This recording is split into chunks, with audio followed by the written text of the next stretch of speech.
is jy oop en gereed as die Here wil beweeg in jou lewe. Jy sien, ons bid dikwels, Here beweeg in my. Ons sing dit selfs, Here beweeg in my. Here gebruik my. Here doen iets nuuts in my. Here openbaar U self aan my. Ons bid dit. Ons hoop dit. Ons kom voor sy aangesig keer op keer. Ons kom op 'n Sondagoggend, ons kom in ons binnekamer in die hoop, in die begeerte dat Here kom doen iets nuuts, kom beweeg in my, kom herskryf my storie.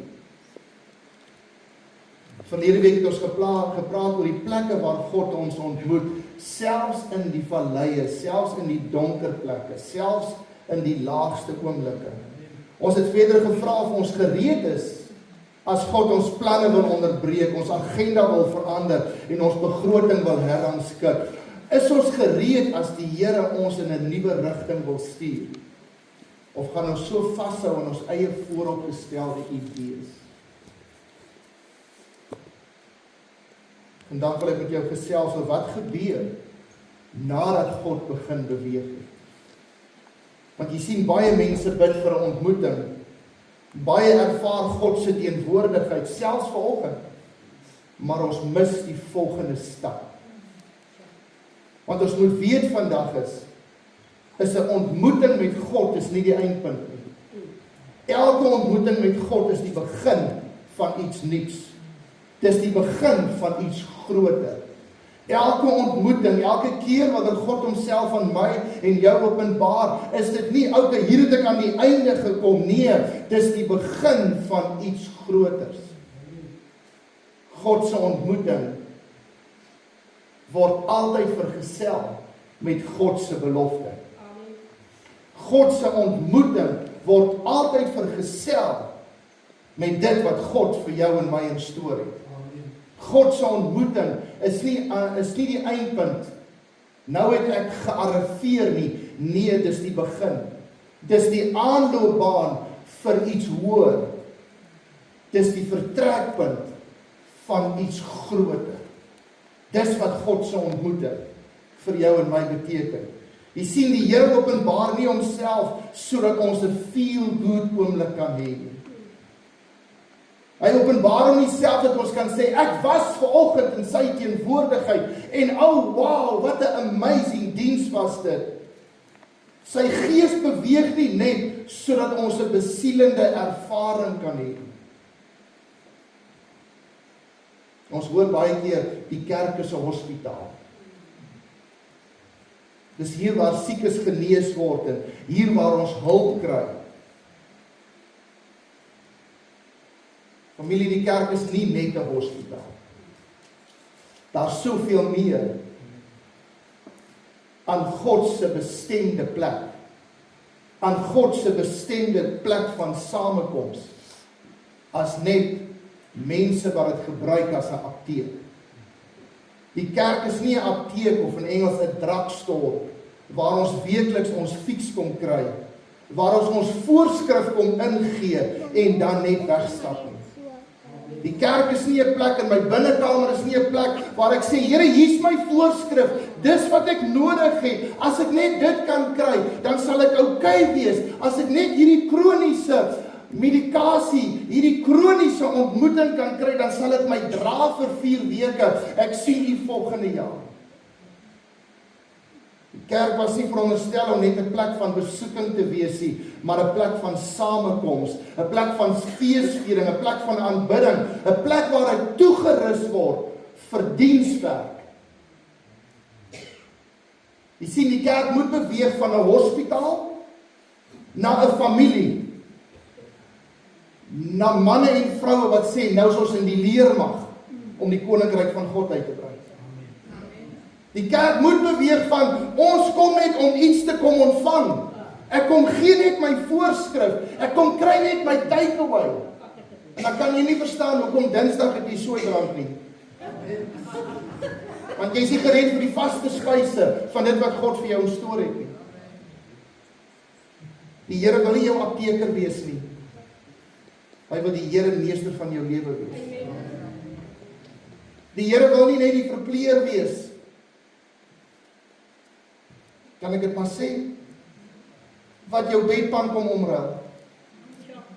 Die Here wil die Here meester van jou lewe wees. Laat ons hom nie so hanteer nie. Laat ons nie na God kyk en sê, kom wees iemand nie die een wat my versorg terwyl ek siek is. Terwyl God jou wil beweeg van die areas waar jy seer, stikkend en siek is, na 'n plek van nou behoort jy, na 'n plek van nou is jy in geluk om die koninkryk van God uit te brei. Ons kry die ontmoeting, maar ons mis baie keer die volgende stap. In Lukas 5 klim Jesus in 'n skuit, jy ken die gedeelte, en hy gaan sit en hy begin die skare bedien.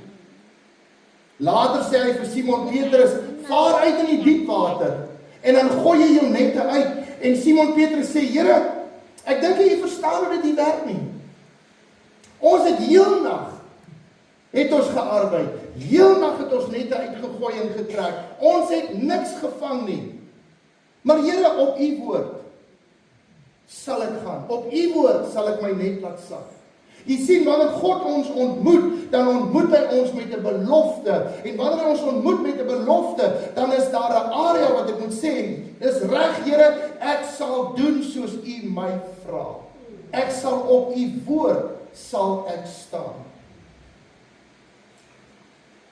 Simon Petrus sien die groot visvang wonderwerk en dit eindig nie vir Simon Petrus daar nie. Daardie ontmoeting, daardie visvang wonderwerk word nie sy eindpunt nie, dit word sy begin. Luister wat sê die skrif, Lukas 5 vers 8, en toe Simon Petrus dit sien, val hy neer aan die knieë van Jesus en sê, gaan weg van my Here, want ek is 'n sondige man. Dis die eerste ding wat die ontmoeting van God met my en jou doen. Wanneer God ons ontmoet, wanneer hy homself aan ons openbaar, is die eerste ding wat gebeur is, ons sien ons eie feilbare self. Ons sien ons eie stukke, ons sien ons afhanklikheid van 'n verlosser. Dis die eerste ding wat met Simon Petrus gebeur het, nadat hy hierdie visvang wonderwerk beleef het. Gaan weg van my Here, want ek is 'n sondige man. Want verbaasdheid het hom aangegryp en almal wat by hom was oor die vangs van visse wat hulle gemaak het. En net so ook vir Jakobus en Johannes, die seuns van Zebedeus, wat Simon se maats was. En Jesus sê vir Simon, moenie vrees nie. Van nou af sal jy mense vang. Moenie vrees nie. Van nou af sal jy mense vang. So asof Jesus vir Simon Petrus sê, ja, jy kyk in jou sondige menswees vas, maar moenie vrees nie, ek maak jou vry en ek stel jou aan. Jy sien, daar moet 'n ontmoeting wees en dan moet daar 'n volgende stap wees. Dit wat ons sien as onbruikbaar, sien God as, jou kan ek gebruik in die koninkryk. Jou kan ek aanstel. Jou kan ek roep. En nadat hulle die skuite aan land gebring het, het hulle alles verlaat en hom gevolg. Ek weet nie of ek dit al raak gelees het of gesnap het nie. Maar Jesus was saam met hulle in die skuit.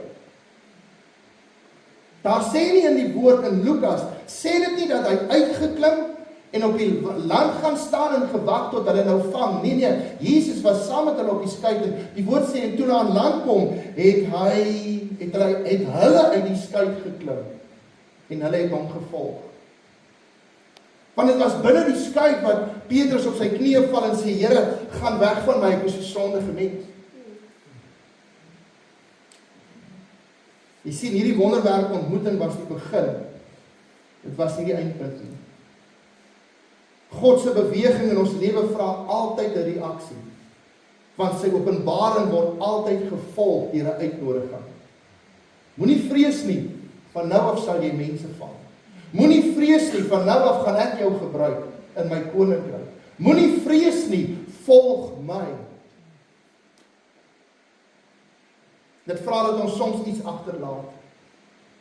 Simon Petrus en die wat hom gevolg het, moes dit agterlaat. Hulle moes die nette en die skuit net so los. Hulle moes die gemaksone van wat vir hulle bekend was, verruil vir 'n beweging van God. En ek dink dis waar ons dit soms mis. Ons wil die gemaksone van dit wat vir ons bekend is, Ons wil daaraan vashou, want daarin is ons veiligheid. Maar Simon Petrus kom, hy sê, kom ek verruil die gemaksone van die skuit en die nette, dit wat ek ken, kom ek verruil dit vir die bewegende hand van God in my lewe. Hierdie wonderwerk het 'n nuwe seisoen in Petrus se lewe aangekondig. Later lees ons in Handelinge 2 waar hy preek en 3000 kom tot bekering. Maar dit was nie sommer net van die skuit na die preekstoel. Dit was nie sommer net, nou los ek die nette en nou gaan staan ek op die preekstoel. Daar was 'n proses. Hy het deur vele goddelike bewegings gegaan. Dit was 'n pad van leer, dit was 'n pad van neerlê, dit was 'n pad van belydenis, dit was 'n pad van volg, dit was 'n pad van gehoorsaam, dit was 'n pad van oorgee. Jy onthou Petrus wou Jesus beskerm in die tuin van Getsemane en toe kap hy 'n ander ou se oor af. En Jesus sê nee, ons doen nie dit so nie, hy vat die oor en hy plak hom terug en die ou is okay.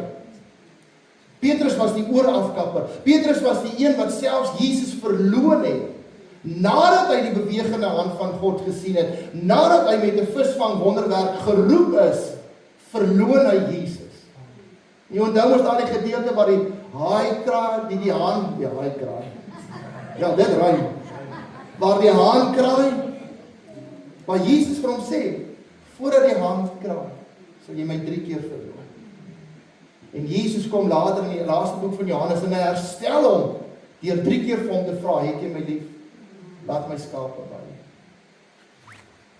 Versorg my lammers. Gee my skape kos.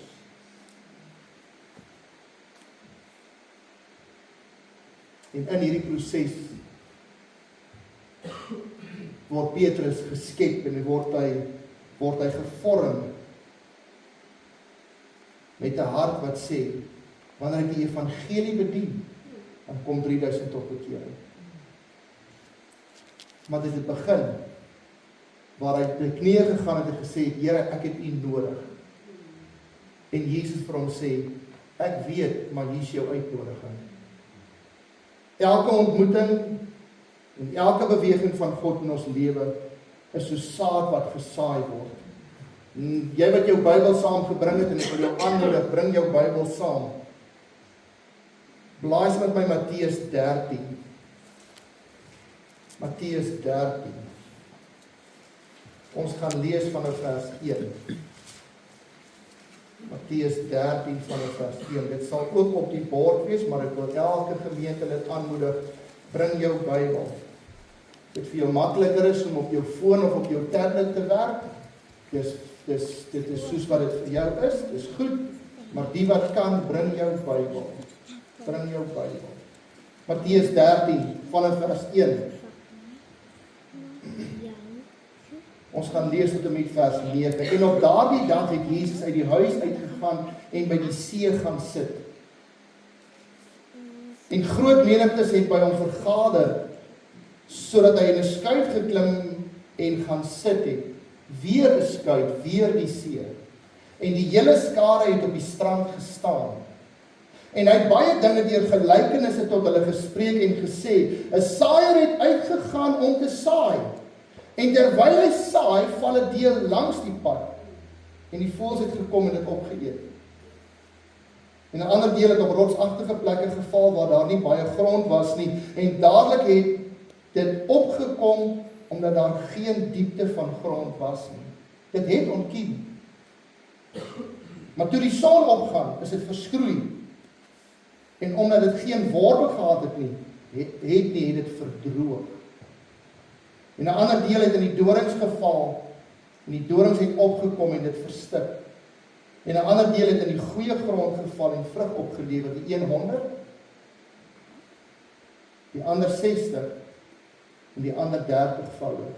Wie ore het om te hoor, laat hom hoor. Vers 18. Luister julle dan na die gelykenis van die saaier. As iemand die woord van die koninkryk hoor en nie verstaan nie, kom die bose en hy roof wat in sy hart gesaai is.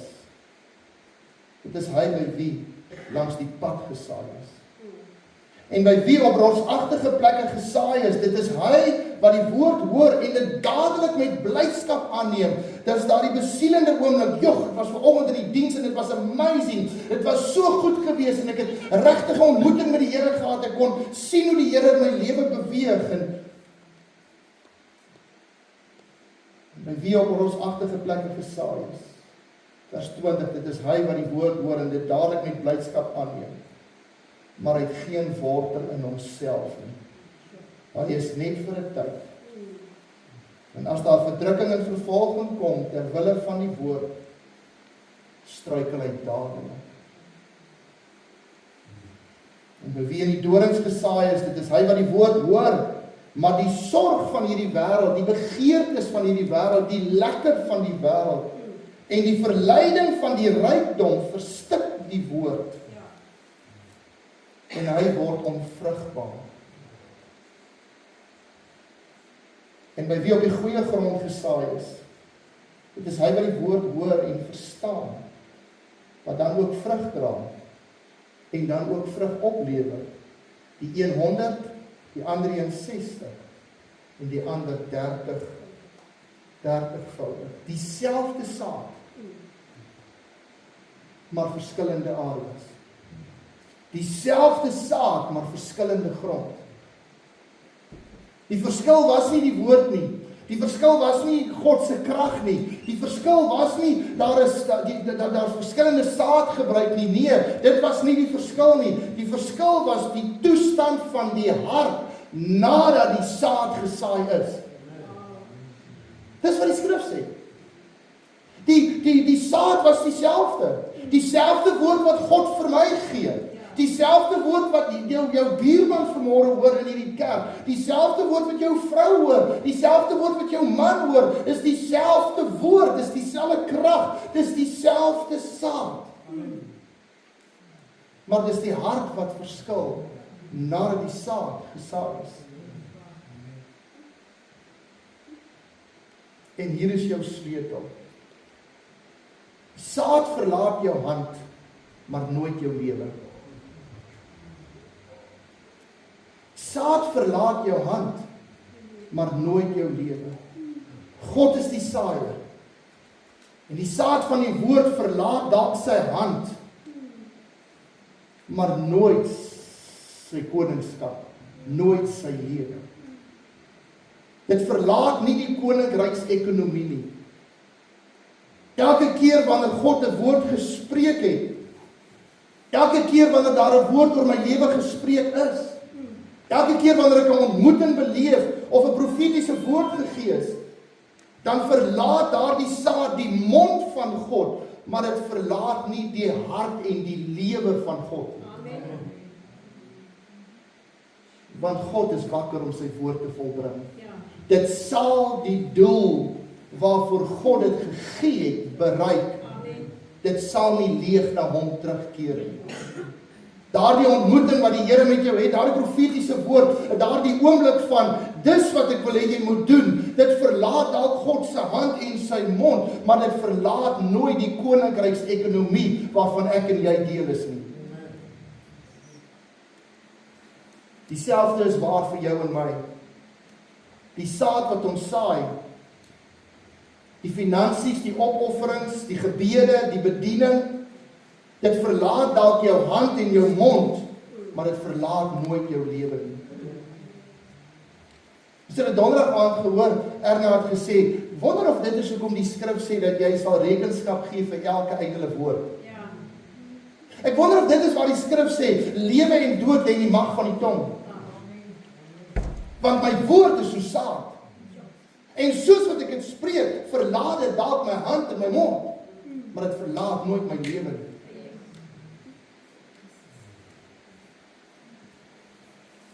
Ek glo die vraag vandag is, beskerm ek en jy wat God in my lewe doen? Koester ons dit? Hou ons sy woord en sy belewenis, dit wat waar God ons ontmoet, hou ons dit naby ons hart? Of verloor ek dit teen maandagoggend? Of stap ek weg van dit omdat dit nie inpas by my agenda nie? Of wag ek net vir 'n volgende ontmoeting?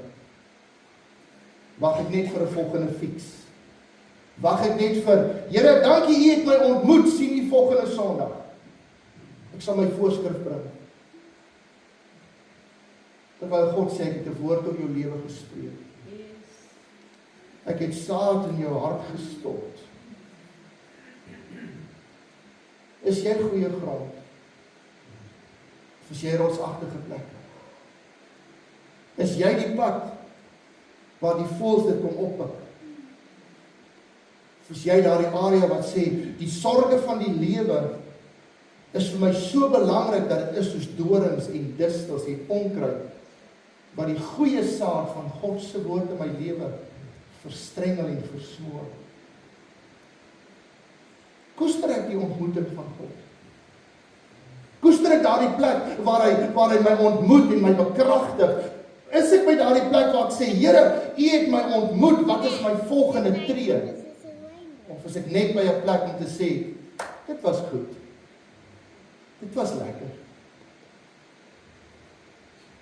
Jy sien, saad is vir opbrengs, nie sentiment. Saad is vir groei en vrug. Dis nie 'n goddelike ritueel wat die gewete sus, maar nie die siel beweeg nie. Ek het al 'n paar keer probeer om groentetuin te maak. En ek bely vanmôre, dit is wanneer ek gewoonlik by iemand huisbesoek gedoen het en gesê, joh, gesien het, maar joh, hierdie ou het 'n nice groentetuin. Kyk hoe mooi lyk dit, kyk die groente.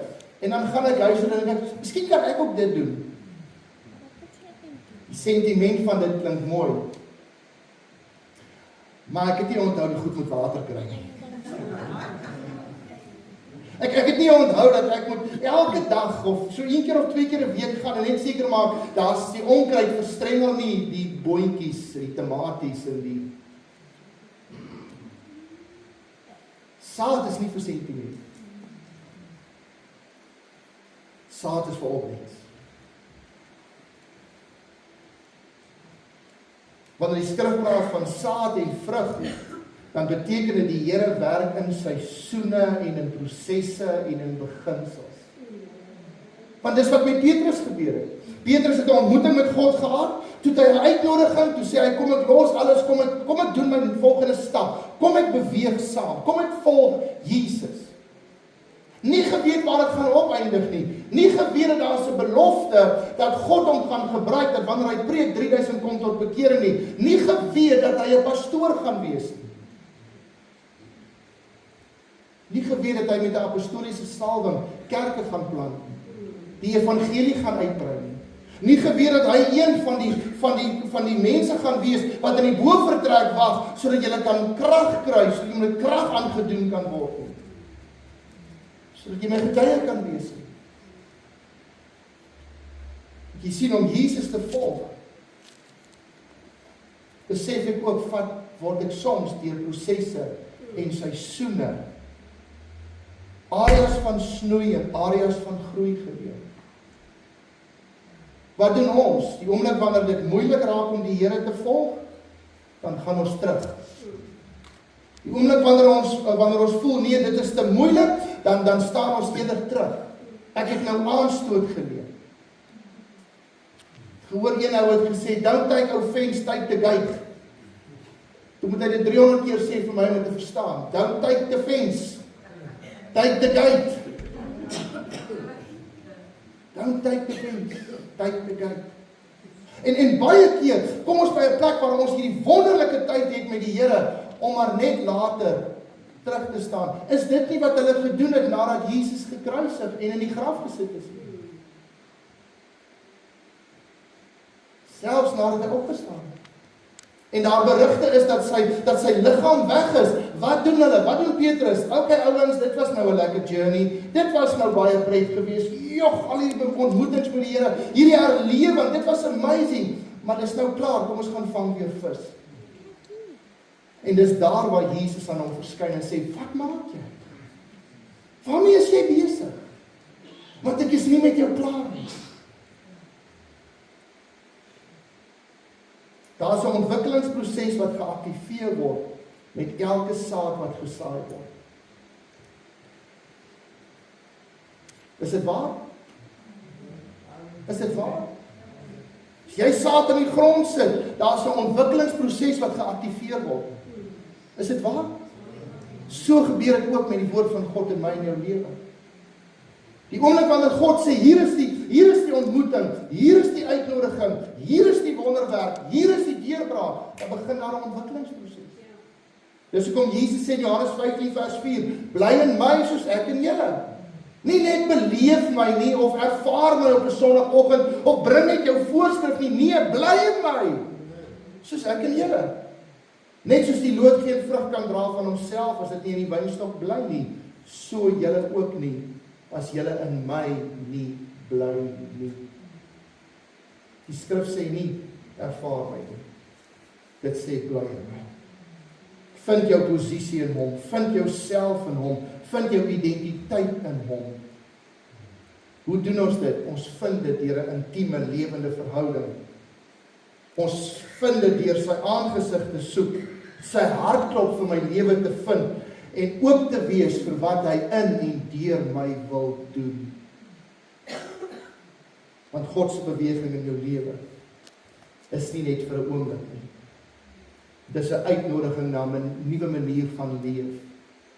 Dit stel jou op vir die vraag, Here, wat is volgende? Here, U het my nou genees. Here, U het my huwelik gered. Here, U het my herstel. Dankie, Here, wat is volgende? Hoe wil U dit gebruik? Die van U wat my storie ken, van 10, 11 jaar terug, nooit sou ek kon dink, dat die Here my uit daardie plek, en vanuit daardie plek, in 'n ontwikkelingsproses kon vat, om te sê, okay, so wat is jou volgende tree? Wat is jou volgende stap? Jy sien, dis 'n uitnodiging na 'n nuwe manier van leef. Ek stel my op vir die vraag, Here, wat is volgende? Wat is die volgende stap wat die Here wil hê ek moet neem? Ek sluit af Lukas 10 vers 2. Hy sê toe vir hulle, die oes is wel groot, maar die arbeiders is min. Bid aan die Here van die oes, dat hy arbeiders in sy oes uitstuur. Luister wat sê die English Standard Version. And he said to them, the harvest is plentiful, but the laborers are few. Therefore pray earnestly. Hy sê nie gaan soek arbeiders nie. Hy sê nie kry mense bymekaar en ooreed hulle en manipuleer hulle en druk hulle om tog net iets vir die Here te doen nie. Nee. Hy sê pray earnestly. Pray earnestly to the Lord of the harvest to send out laborers into his harvest. Hoekom is die oes groot? Want voor die grondlegging van die wêreld het God as saaier alreeds begin saai. Hoekom is die oes groot? Want God het van die begin woord gespreek.